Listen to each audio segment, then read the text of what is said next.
Welcome to Kingdom Mothers Rise Up, where I encourage and equip you to heal your heart and renew your mind so you can live the fully abundant life Jesus promised you. Let's go. It's time to move. Have you had the experience of feeling like you have dealt with your fear of what people think about how you are running your business, only to then get blindsided and find yourself spinning out and stuck in worrying about it again because you saw a new post or a video or something from your competitor, and then the self-accusation starts going and the doubt increases of, I thought I dealt with this already and what's going on, and I was doing so good, I didn't care what anybody thought, and now here I am worrying about it again. As a business owner for 10 years, I've been through that so many times. And on this podcast, I want to talk about 3 different points on, I've already dealt with this. 1 is the idea of the spiral staircase. 2 is that the enemy wants to steal. And 3 is that we need community for support. So if we haven't met yet, I'm McCove Johnson. I've been a Christian life coach for women for 10 years. I have this podcast. I've written 4 books. And I love to share the things that God has taught me on my journey to confidence and freedom so that you can have those too. This idea of I've already dealt with it happens in personal relationships. It happens in business. I'm going to focus on that example today of when we worry about what people think about our business. And for me, that's been a whole different range of people over 10 years. Sometimes it's a business coach. Sometimes it's family members that I'm concerned about. Sometimes it's clients that I'm concerned about. And while obviously there's a degree where what people think of your business matters, there's also a very large portion where it doesn't, because we need to do what God is calling us to do in the way that He is calling us to do it, whether that makes sense to anyone else or not. So the first thing is that when you're thinking I dealt with this already because I was doing so good, the answer is probably yes, you have. You have dealt with it. And when it comes back around, it's not that you're in exactly the same place again, which is what the enemy will try to tell you, and your emotions might try to tell you, is that you're just back in the exact same place, like you've gone around a track. But the thing is, you're on a staircase, not a track. So you come back to a point where things look very similar. You have the same view that you had when you were at this point in the spiral staircase before, but now you're a floor higher. And having that height, you've gained tools, you've gained perspective, you have gained strength. So yes, you did deal with it before, but now there's more. There's another layer. There's more maturity. There's more growth to happen. And so it's being revealed again that the lies haven't been completely uprooted, or the lack of trust or the doubt. You've reduced them, you've dealt with it, and you've moved on because you made it around the staircase. And there's more. So the spiral staircase is that idea, and kind of like heard the peeling the onion too. Like you've dealt with one layer, now there's another layer. You have been here before, in a sense, where when you look out the certain direction, that's what you see.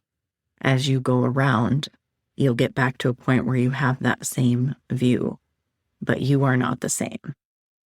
You have dealt with it, and there's more. Which leads us to the second point of the enemy wants to steal that.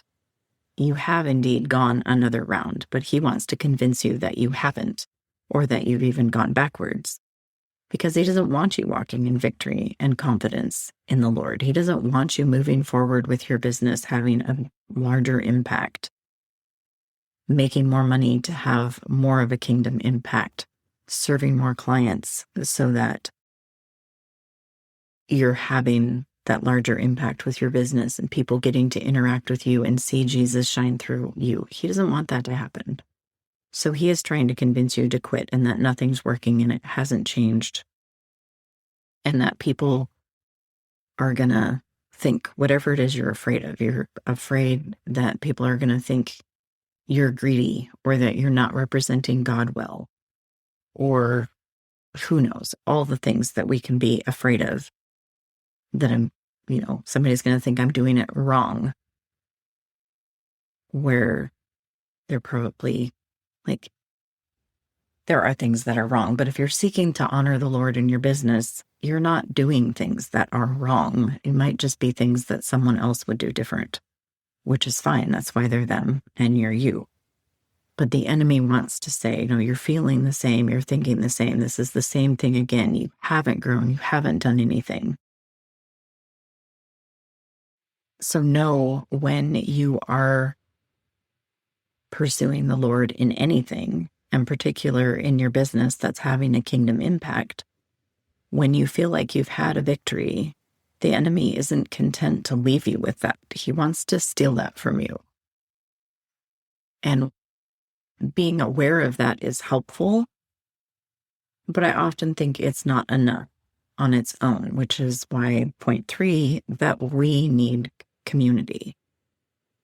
Because sometimes when we're in the middle of it, particularly if it's something that's familiar that we've struggled with for a long time, we need an outside perspective to remind us and point out, hey, this is what's going on. This is just an attack. Look at everywhere you've grown. Look at all that you've already done and already accomplished. Don't listen to the enemy tell you that you're just going around the track again and you've gotten nowhere. And that community can look like an accountability partner. It could look like a networking group. It could look like your family. And sometimes when the attack comes and the enemy has been especially effective in convincing us that we've gone nowhere and we need to quit, sometimes you need one-on-one help to really get to the root of that, because maybe you've been pushing through and you've been moving forward in your business on just sheer willpower and self-control with the Holy Spirit to say, like, okay, I'm afraid, I'm worried about this, but I'm going to move forward with God anyway. And you have made progress. You're still in business. You're still going. But it's exhausting. And you keep thinking, like, I'm going to get through this at some point. But when you're approaching it that way, you're not dealing with why the fear is there. So it gets to stay. And then you just are setting yourself up to continue that battle of, I'm afraid of what people think. I'm afraid I'm doing my business wrong. I'm afraid I'm letting God down by not making progress faster or whatever it is,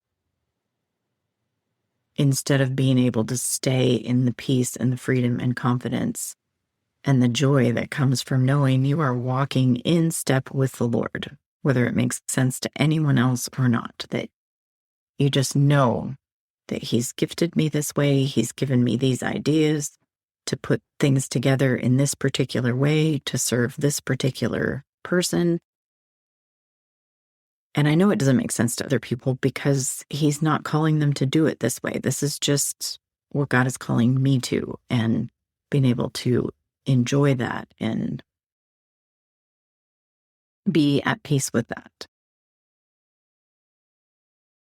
So how do you get the fears out instead of just shoving them aside and moving past them?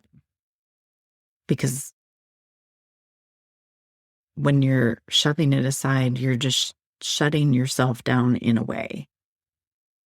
Because there is a part of you that, for a legitimate reason, is afraid.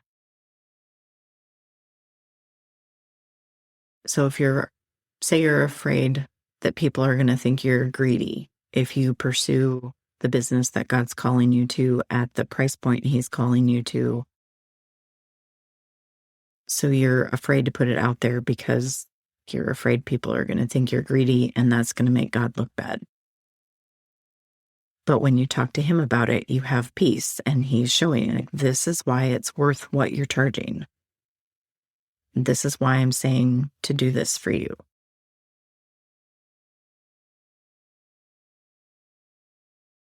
That fear of being thought greedy and making God look bad probably goes back to something that happened in your childhood of maybe your family didn't have a lot of extra resources and being greedy was very shameful. And your family talked about people that had more than your family had as, being greedy or with jealousy. And in that environment, the enemy was able to plant those lies, and you were unknowingly probably came into agreement with that of like, right, it's not good to have too much. You just need what you need. You don't need to have excess. You don't need to be like those people.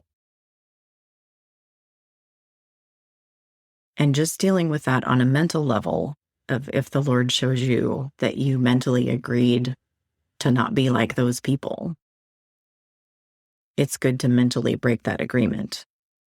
That needs to be done, to repent of thinking wrongly and seeing what the Lord is saying instead, that He does desire for you to prosper as your soul prospers. He did design you to be able to create wealth. He did come that you could have an abundant life and use that abundance to expand the kingdom.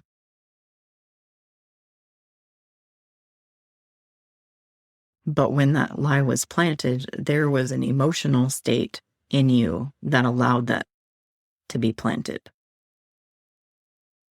So without the emotions being heard so that the needs can be met, the lie still has a place to root, and the truth can't take root in that place. That still feels the shame or the doubt or the distrust or whatever it is. So being able to identify those emotions and feel them and see what needs they're revealing allows for you to kind of reparent yourself with Jesus, to bring His truth to that situation and be able to meet yourself in that place of, I understand why you felt that way. I understand why you thought that way, why the enemy's lies seem to make sense. And now that I know Jesus and we're letting Jesus be in charge, here's what we're going to do. And there's so much power in just validating that I see how you feel and it makes sense that you feel that way. I'm still going to make this choice to follow the Spirit and do what God is saying, but understand why you think and feel the way you do. And just a super simple example, like with a toddler who keeps getting hurt and then just cry and cry inconsolably. And I'm like, I don't understand, what's going on. Like, you're sad, you got hurt, and comforting you, and you just keep getting louder.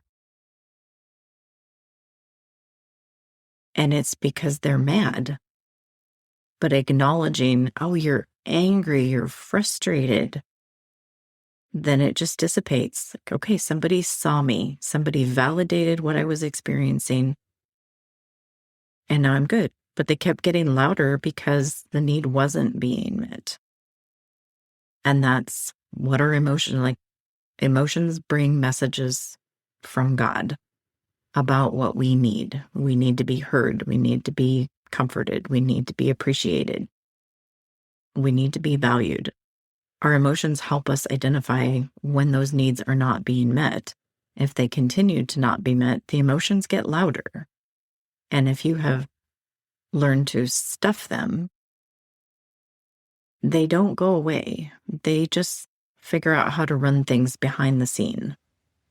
So they're more in charge than you think they are, if you've been stuffing them and not acknowledging what they need. So if you are in a place where you're like, I've already dealt with this crazy fear I have of what people think of me, or whatever else there might be. Yes, you have already dealt with it, and there's more. You have an enemy that is trying to stop you and keep you stuck. And if you don't have a life-giving community that knows how to make space for the emotions and get the lies out at the emotional level where they started, then you might want to reach out and find out what it would look like to work with me one-on-one. I do a 6-month container because it builds in this principle that, yes, you're going to gain ground and you're going to learn tools and you're going to feel like, I've got it this time. I've really got it. I've conquered it. I'm moving on.